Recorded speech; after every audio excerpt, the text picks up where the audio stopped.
I feel like it's been a long time since I've even done a project video, but nevertheless, here's another one. This is going to be the start of kind of a two-phase project. This customer has a 2002 325i automatic E46 wagon, and his daily driver, or up until this point, his daily driver, I think this is a 2002 also, 330i automatic. What I'm going to be doing to this car is ripping the engine out of it. This is going to be the donor 3 liter, and then I'm going to use some other purchased parts. A ZF 5-speed manual transmission, new clutch, a nice low mile E46 328 drive shaft. I'm going to swap over the 330 front brakes, the 330 steering rack, as it has a little bit better on-center feel, and I believe it's also slightly faster ratio. And then plop that all with the manual transmission and some new gaskets in the wagon. So this car is here tonight. I'm going to get it up in the air, get the fluids out of it, hopefully pull the trans after I do the exhaust and the drive shaft.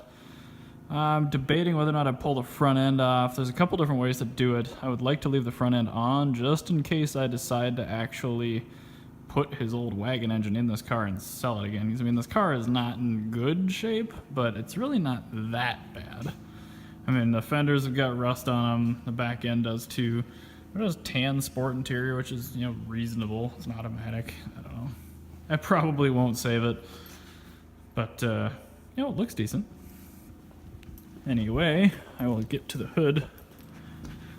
I'll show you the heart of gold.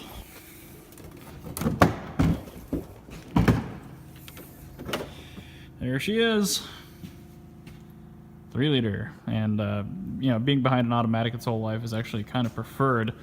That means it's never been money shifted, it's never been over revved. So it should be a nice donor engine to shove in that wagon. I'm gonna get the lift arms underneath it now and start pulling stuff off the bottom side. Well, not a very productive night, but I'm gonna let everything just finish bleeding out slowly. I do have all the power steering, engine oil, transmission oil. Let's see what else. All that oil's drained. The coolant's coming out now. I've got the old drive shaft out. Probably destroyed it in the process. Magnum flow exhaust is off, heat shield's off. There's our auto trans. I'm still debating pulling this out with the motor up top or pulling the trans individually on the bottom. But it definitely had quite an exhaust leak onto the side of the trans here, so that is a decision for another day.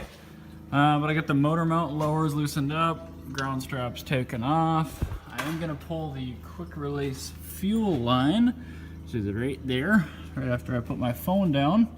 Steering column is loosened up, rack is pulled out. When you pull motor and trans out of these out top, you probably want to do that just because the oil pan tends to bind on the neck of the steering rack, and if you move it, it's actually really easy to get it out. So yeah, other than that, I'm gonna pull the fuel line disconnect, and then next time when I come here, a lot of top end stuff gets removed, and then I can either fork it out the top, or I can come back under, unbolt the trans on torque converter, take that off, and then the motor literally just lifts straight up out the top. So haven't decided yet, not gonna decide tonight, but I'll call that end of part 1.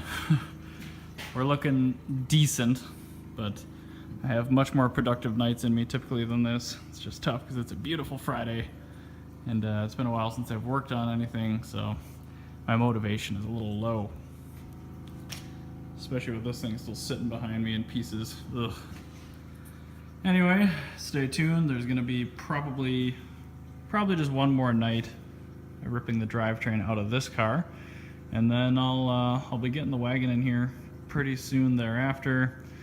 Coming in after that, I've got a 99, I think, E46 328 just for a clutch. May or may not do video on that just because it's pretty straightforward, and most of the tips and tricks are already in the last ZHP wagon video I did for you guys. Trying to think what else after that, but it's a pretty booked fall here, so stay tuned for more, and yeah, thanks for watching as always.